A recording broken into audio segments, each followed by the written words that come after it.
Gregg Wallace has given a new interview, and some of his word choices are very revealing. It's the red flags in that interview that have not made the headlines, but we will find out what those red flags are in this brief update from Never a Truer Word, where we look at the words that people choose to use to see if they're telling the truth, the whole truth, and nothing but the truth. What I do here is different from anywhere else, because what I do is strip away everything apart from the words that are said, ignoring everything else. Now that's really useful when you've got a celebrity like Gregg in the middle of a controversy and he is speaking, because the words that he chooses to use are going to reveal a lot. They're going to be the key to seeing the truth, maybe where deception is happening, and the motivations of someone as well. So let's dive in to Gregg and analyse the words in this interview. It's an interview that he's given to The Sun. You can see the headline is Axed Gregg's Shame. If you're new to the story, I've broken this down before. That's why I'm doing this quick update, because I took a really deep dive into the statements that he released on Instagram around about the time he was removed as a presenter from MasterChef, because loads of complaints about him, many of them upheld, and he felt the need to hit back and say, look, I'm kind of sorry, but I'm autistic, and I really didn't know these things were happening, and I'm not a bad person, really. And he deleted some of those statements that he gave, and now he's given this interview to The Sun. So what can we get from the words that he's given to The Sun? Well, the first extract I've got here in the reporting says, in his first interview since being sacked, the presenter acknowledged that he had said things that offended people, that weren't socially acceptable, and perhaps they felt too intimidated or nervous to say anything at the time. So the quote starts at the word offended people. He said things that, the quote starts, offended people. So he's acknowledging there that he offended people. Things that weren't socially acceptable. Now you'll notice he qualifies how acceptable they were. It's not these things are not acceptable. It's just socially acceptable. An indication there, I think, that in his head, did I really do anything wrong? I mean, it wasn't unacceptable things I said, totally unacceptable things. It wasn't that. It was socially unacceptable things that I said. So they weren't socially acceptable, not completely objectionable, just not socially acceptable. And perhaps they felt too intimidated or nervous to say anything at the time. So it's just perhaps he's not listening to these complaints, the people who said couldn't speak at the time, he was a big cheese on the show, he was a big guy, he was a famous star, I was just a small person involved in the production, so I didn't feel like I could say anything at the time. That's what the people are saying, and Gregg's not 100% buying that from his words there. He's just saying perhaps they felt too intimidated or nervous to say anything at the time. So I've got a sense here that although he is doing an interview and he will come on to say sorry, as we'll look at in a bit, in his head, these things socially unacceptable, and perhaps people felt too intimidated. He's not really taking seriously some of the things that have been said and agreeing with it head on. His choice, but that's what's going on in his head. His quote continues, I understand that now, and to anyone I have hurt, I am so sorry. We've got a kind of qualified apology there, because he's not just blanketly saying, I unreservedly apologise. He's saying, to anyone I have hurt, I am so sorry. Now look at the other words and the other ways he could have said that. He could have said, and to those people I have hurt, I am so sorry. That would be directly acknowledging that he has hurt people, because he's saying there are people I have hurt if he'd said that.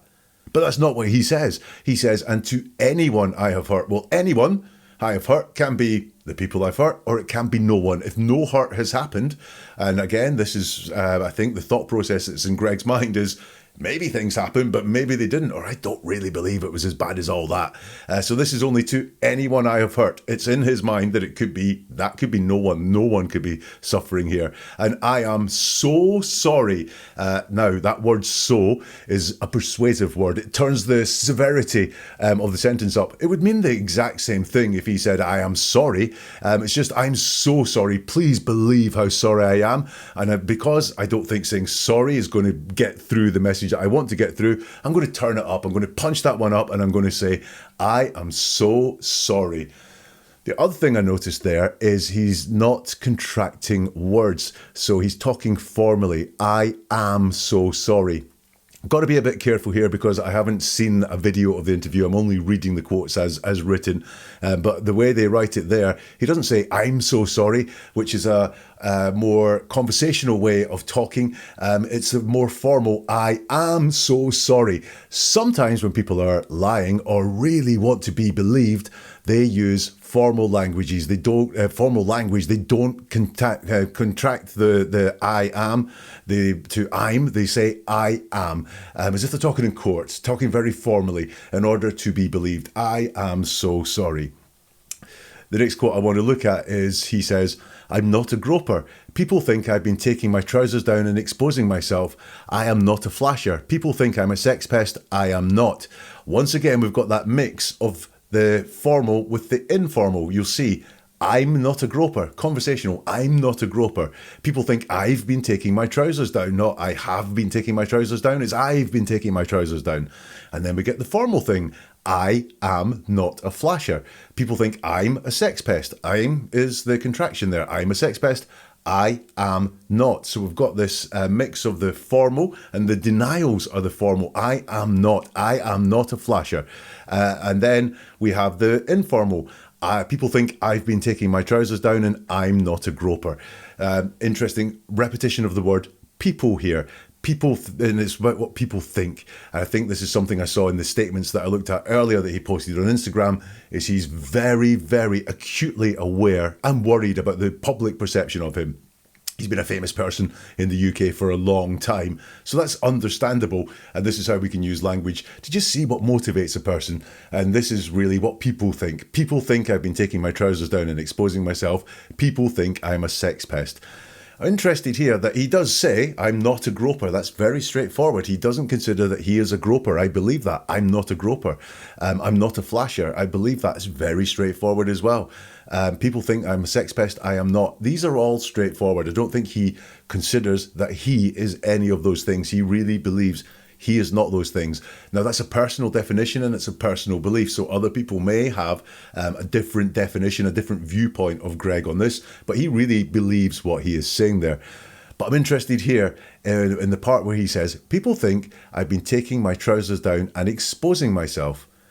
I am not a flasher." Now, he doesn't actually say that he hasn't taken his trousers down and exposed himself. Now, if you think that, and this is conceptual here, but if you think taking your trousers down and exposing yourself can be a little bit of fun, a little bit of banter, and it's something that you do in front of your mates or people find funny, well, that is not the same as being a flasher, which you could consider exposing yourself to strangers in situations like on public transport or in the middle of forests or parks or something like that. If you consider that a flasher does that and it's on strangers that you don't know and it's very much unwanted attention, and you can still say that, I did take my trousers down and expose myself, but I'm not a flasher in the sense of what I define a flasher to be. Another line here from him is when he talks about autism, and this is following a classic Gregg path when he talks about autism. The story, I believe, is he says that he was diagnosed with autism very late or very recently in his adult life, but he realizes autism is something that he's been afflicted with for a long time.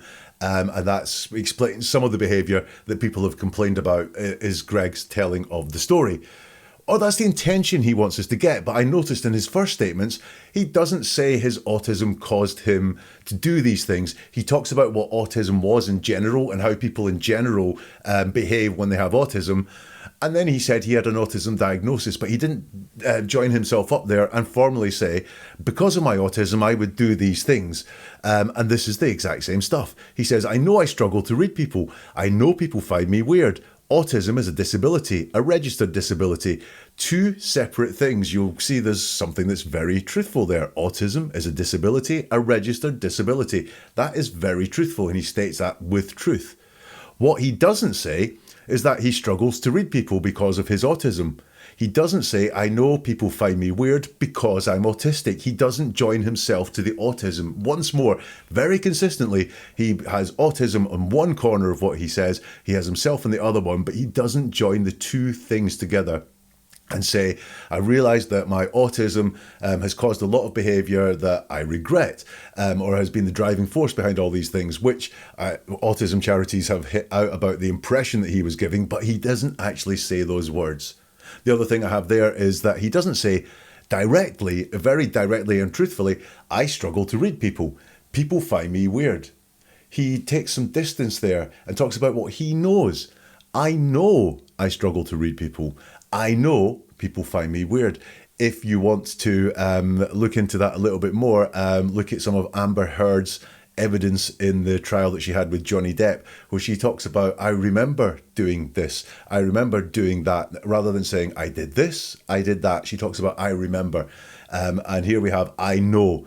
I struggle to read people. I know people find me weird. So he's putting some distance there. He's not saying straightforwardly, I struggle to read people and I know people find me weird. And then this one really got to me. It's an allegation that Gregg was on the set of MasterChef and had a sock covering his you-know-what, and that was all. And he thought this was hilariously funny, and other people found it offensive. So he tells the story behind this. I'll read the story as he tells it, and then we'll break it down. I was getting changed to go to a black tie event, a charity event. I put my bow tie on and my shirt. It's only them outside the door. I put the sock on, opened the door and went, way hey, and shut the door again. The people interviewed were either amused or bemused. Nobody was distressed. First thing I want to look at here is some of the just strange constructions. So he tells us it was a black tie event, and then he says a charity event. Now, I think there's no need to tell us it was a charity event. The fact he was going for a charity event is irrelevant to this story. And yet he's telling us that it's a black tie event and a charity event. So I was going to a very important event. Look at my status. I was going to a black tie event. Remember, status, public perception, I think very important. And a charity event. And that, I think, is a little bit of hiding in the charity work. I can't have been doing a bad thing. I couldn't have been flashing on set or doing something offensive on set because I'm a nice guy. I was going to a charity event. It was a charity event and people are still thinking bad at me. I was getting dressed to go to a charity event. How could people think I would do a bad thing? He then says, I put my bow tie on and my shirt.